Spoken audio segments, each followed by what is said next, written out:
Hi, this is Todd Howard of Bethesda Game Studios, and we're here to show you a sneak peek at our latest game, Skyrim.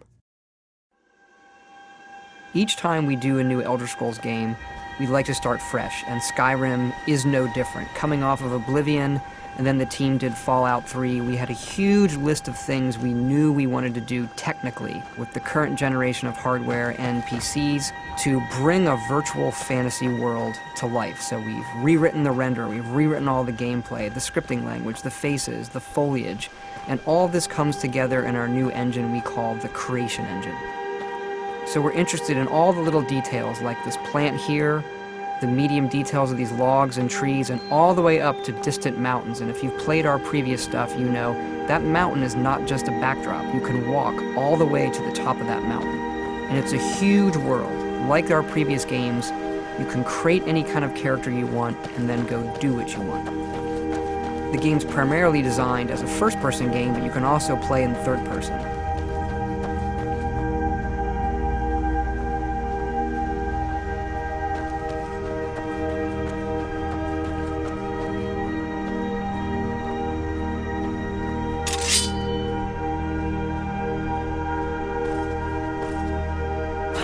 Our big motto for Skyrim is, you are who you play.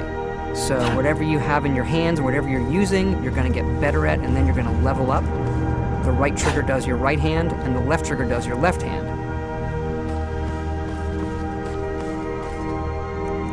And you could put either a weapon or a spell.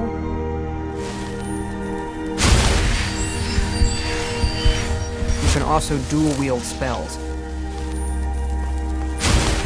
What's really cool here is, if you put the same spell in both hands and pull both triggers, you can get a bigger, more powerful version of that spell.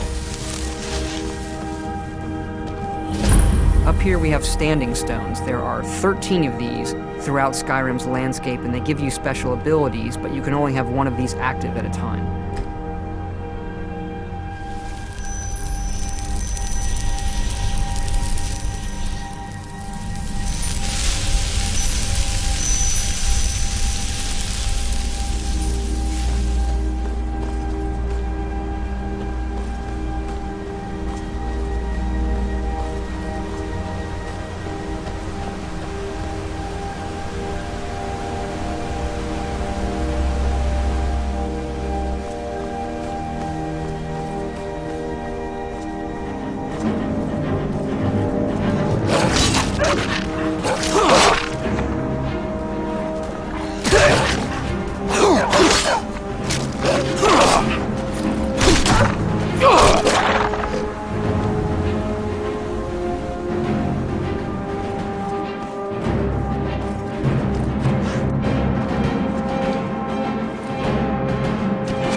This is your character menu.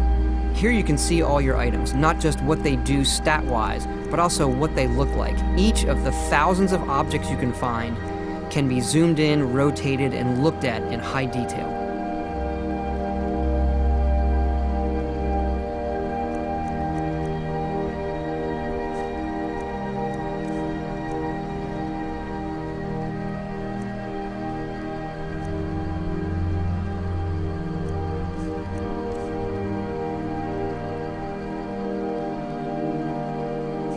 With the skills menu, you look to the heavens, and here you can see all of your skills, how they're progressing, and as your skills increase, you'll push yourself to leveling up.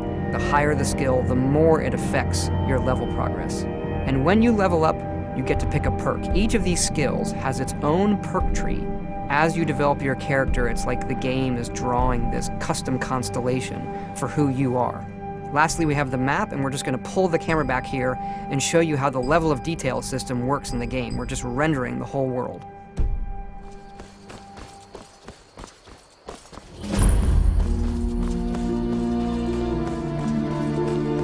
dragon! I saw a dragon! What? What is it now, Mother?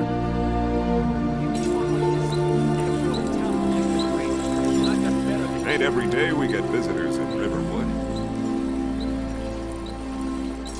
Gerda's family first settled here as woodcutters a few generations ago. She and Hod run the mill. I make a decent living sharpening axes and fixing the sawmill.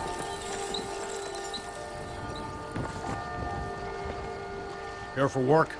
Get an axe. And bring me all the wood you can chop.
This mountain here is the tallest mountain in Skyrim. It's called the Throat of the World. It is home to the Greybeards, who are masters of the voice. The voice is the ability to use the language of dragons and form these magical shouts. And this is a power that you will learn throughout Skyrim's main quest.